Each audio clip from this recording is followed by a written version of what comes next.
Ladies and gentlemen, here is part 3 of our Reconstruction notes videos, and we left off talking last about the Enforcement Acts 1870-1871, also called the KKK Act. It was basically put there saying that people could not harass African Americans and try to stop anybody from voting or doing their job based on racial issues. So it basically ended the KKK in a way and kept them down. Now, we started seeing something called the lost cause. Now, lost cause was the Democrat idea that basically we couldn't fight the federal government. We were kind of stuck and we were fighting a lost cause. And this whole idea of trying to keep things the way they were in the South. And so you see two different groups kind of come up here. You have the Bourbon Democrats, who basically focus instead on business now and try to keep people out of government that way, and kind of make sure that things aren't are not business, and kind of be more laissez-faire and kind of lessen those regulations on businesses and people. The other part are Redeemers. Now, Redeemers were these pre-war Democrats and Whigs who essentially the case here was kind of bring back the South into the way things were before. And so that's kind of two different groups we see the Democrats split together here. And we do see one big law here called the Civil Rights of 1875. This will come later on. And so it's literally made it a crime for any individual to deny equal use of public conveyances, public places, public buildings, voting, all that kind of stuff. Okay? And so it says it's illegal for any one person to do it. It's a federal law we're talking here. So you couldn't discriminate in juries, in court, in any of those places you could not be doing that kind of stuff. All right? Now, the shortcoming was that it said you can't do it, but while you can't do it, you don't. There's no enforcement thing. So it didn't say if you have this law, so you can't do this stuff, but there's nobody to enforce it. It didn't say who could enforce it or how it would be enforced. All right, and so really it says, yeah, don't do it, and then it stops. It doesn't stop anybody from doing anything or say who can stop anybody from doing any kind of discrimination against certain people. And this is the last piece of civil rights legislation for 90 years. So we don't talk about this in government then until after that. Now, until the Grant administration and the end of Reconstruction here. So 1868 rolls around. Obviously, Republicans aren't going to run Andrew Johnson because, they hate him and try to have him impeached. Instead, he grab President Grant, right? He's probably the most famous man in America at this point. Won the Civil War, all that kind of stuff. Will run as a Republican. A little apprehensive about it. He'd never been a politician before. He had been a general, never really a politician. So, yeah, okay. And then the running against him was a guy named Horatio Seymour, the governor of New York, a Democrat. And we'll see a lot of New York Democrats run here as well against him. Well, they run on Grant's war record, and he wins a big deal. And this whole election comes down to something called waving the bloody shirt. Both sides, Republican Democrats, basically made this all about the Civil War again, if you will, okay? The North, basically, the Republicans said all Democrats are basically Confederate people, right? You can see the picture here over here on the right. You go from wearing a CSA uniform to wearing a KKK uniform, going from carrying a Confederate flag to carrying the Seymour and Blair sign. That basically all Democrats are Confederates and you gotta vote against them. And vice versa, all Republicans are trying to keep people away. And you saw Democrats. Notice you have your Irish person here still being shown as the ape-like person. You know how that's still kind of part of that racial kind of, that ethnic kind of things going on here a little bit. But you kind of see about votes and that kind of stuff are being taken away, holding African Americans down, kind of this idea of all these issues from the Civil War still coming back again. Well, in the end, Grant wins big electorally. Not so big popular-wise, but that's been the trend we've seen so far everywhere. He carries most states. Seymour carries New York and some of the southern states, but most states vote Grant. Grant as president was an interesting guy, okay? I mean, he does serve 2 terms and had a big family in a place and, was really used to still being a general. Grant's problem, and I'll say Grant's problem was that he was a very trusting guy, okay? He believed in the spoil system, put a lot of his buddies, army friends, that kind of stuff in high positions of power. The problem when you put your buddies in charge of stuff is that sometimes they will backfire on you. Instead of choosing the best person for the job, he chose buddies. And the whole Grant administration will be plagued by scandals. Now, he does a lot of great things. He really does try, as president, to enforce civil rights acts, help African Americans in the South, get rid of discrimination, all that kind of stuff. But his whole administration is just negated by scandal after scandal after scandal after scandal. So here's some examples that he had. One is credit mobilier scandal, where 2 U.S. representatives, as the Trans-Canada Railroad was being built, essentially make a fake construction company, okay? give it a government contract, collect the millions of dollars, and then no work gets done. And so all of a sudden, guys got rich off this whole deal, and government were like, "Oh, what happened here?" Okay, Black Friday, two gentlemen buy up a whole bunch of gold, and they drive the price through the roof. They actually enlist Grant's own brother-in-law to help them, so that he'll make sure that Grant doesn't know anything or do anything about this whole situation. Well, eventually people find out.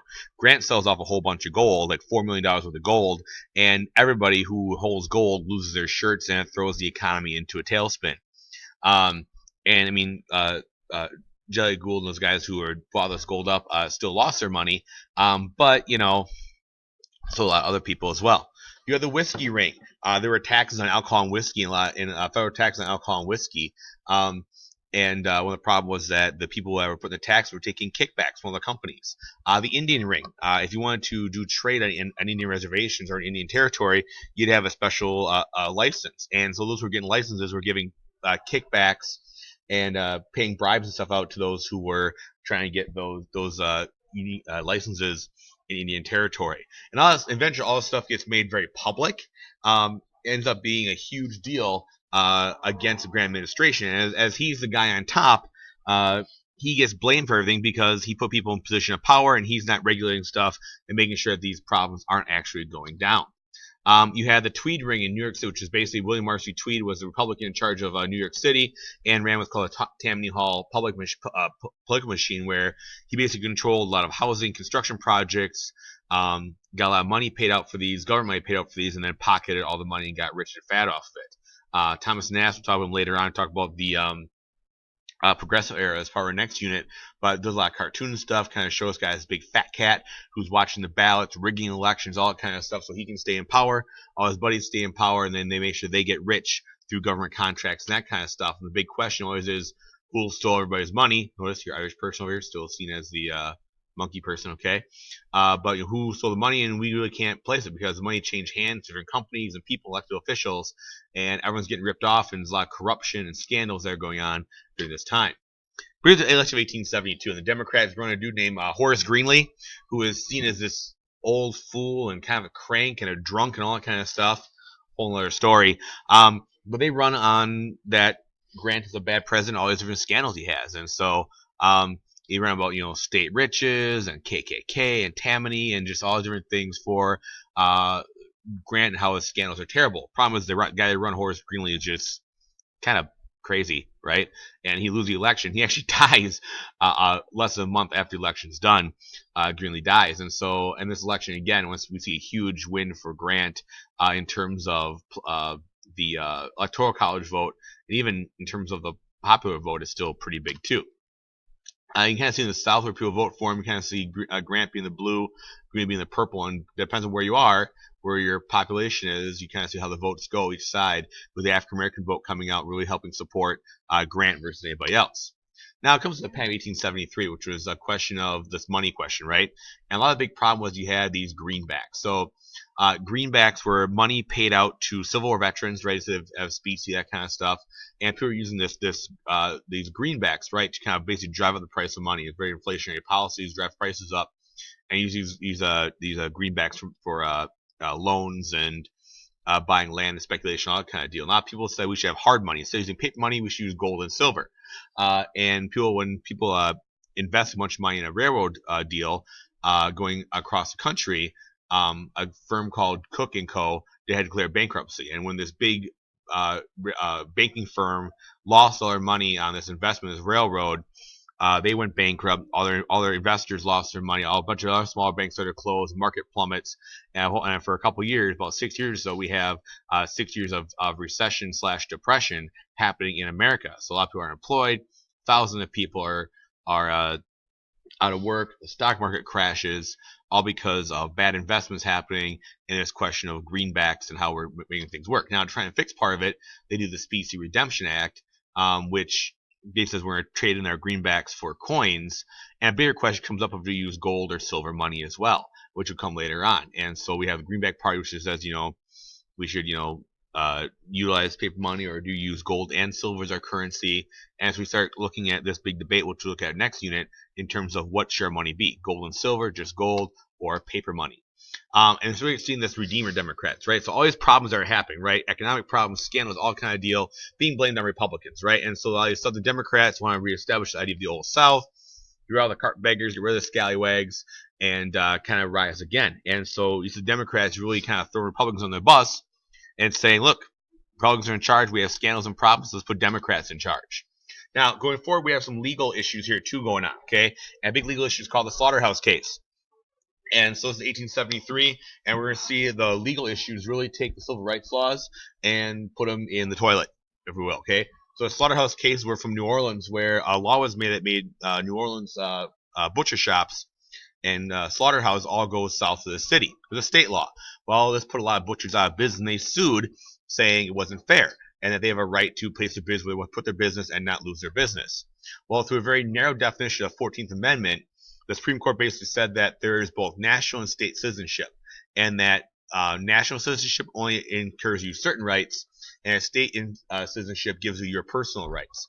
And so it said the states had the main authority over citizens' rights. This is extended then to police powers and stuff in terms of where rights are. So now states could inflict different laws and say what your rights were as a person. This is going to hurt the civil rights movement, because now instead of the federal government saying what you can do, now it's the states that are in charge. So the states can now basically whatever they want to African Americans to influence civil rights situations going forward. Extending upon this, you have the Bradwell case. So Myra Bradwell, an attorney, said you couldn't practice law in Illinois because you're a woman. Well, she argued 14th Amendment said, I'm a citizen, I have rights, all that kind of stuff. I should not be, given, you're bridging my rights as a citizen. The Supreme Court says, nope, no deal, saying that you're a woman, your traditional role is in the home, that's where you should be. So she was not allowed to practice law. And so this also extended that 14th Amendment down to that question of what states can do, and the idea of what is traditionally roles for women, men, African Americans, etc., and how that influences how the courts make decisions. You have U.S. v. Reese, and so this was a case where could Congress enforce the KKK Act, that law that says you can't harass people from voting and that kind of stuff. The court actually ruled the state alone could confer voting rights on people. So now the states could basically, say who can and who cannot vote, and this includes things like for African Americans. So the 15th Amendment did not guarantee it's his right to vote, just certain grounds it can deny suffrage. So if a state can get around those grounds, then you're okay. Hence, we bring back the black codes, and now you could do things like, any kind of non-racial reasons. This is where literacy tests come in. This is where poll taxes come in. As long as you don't say, well, you can't vote because, you're not white. Well, now you can't vote because you can't read. You can't vote because you don't have enough money. You can't vote because of different things, all right? Guess we have a grandfather clause with nothing else on those black codes that we talked about. You have U.S. v. Cruikshank. This is a kind of crazy story here in 1876, where Louisiana white supremacists attacked a meeting of black people. They're convicted of the enforcement acts and put in jail. They sued, saying that it was violating their rights. And so once again, the court held that previous slaughterhouse case that said federal power to protect civil rights only in cases involving discrimination by state. So it said that if you're an individual, you can discriminate all you want to and however you want to. Only the state cannot discriminate. So as long as the state's not discriminating, it's okay. But individuals and groups like the KKK were not covered by the Constitution when it comes to discrimination laws. And very lastly, the Civil Rights case of 1883. The court basically says that Civil Rights Act of 1875 that guaranteed voting rights and all those kind of things were unconstitutional because the federal government does not have the power to give to outlaw discrimination. Said that the federal government can only outlaw discrimination by the states, not by individuals. To outlaw discrimination by individuals is the state's job. So the state didn't want to enforce these laws to outlaw discrimination. They didn't have to. And so now black people cannot be, and they quote from the case, special favorites of the laws. And so now basically says the federal government can no longer intervene and try to help civil rights happen going forward. And so you're not going to see any more cases about this or any more attempts by the federal government to protect civil rights up through the 20th century because by the Supreme Court case, they are not allowed to. We're going to stop there on this one, ladies and gentlemen. And in class, we'll talk about the abandoned Reconstruction and how Reconstruction ends in 1877. Let's just say Grant has a lot of problems here. We're going to see Democrats, kind of come up because you have all these issues here. You have grantism, corruption, you have the panic, you have problems about that, and you have the question of do you retire those greenbacks used in the war? and it's going to make people look at the Democrat issue. We're talking about this last election, and the decision to end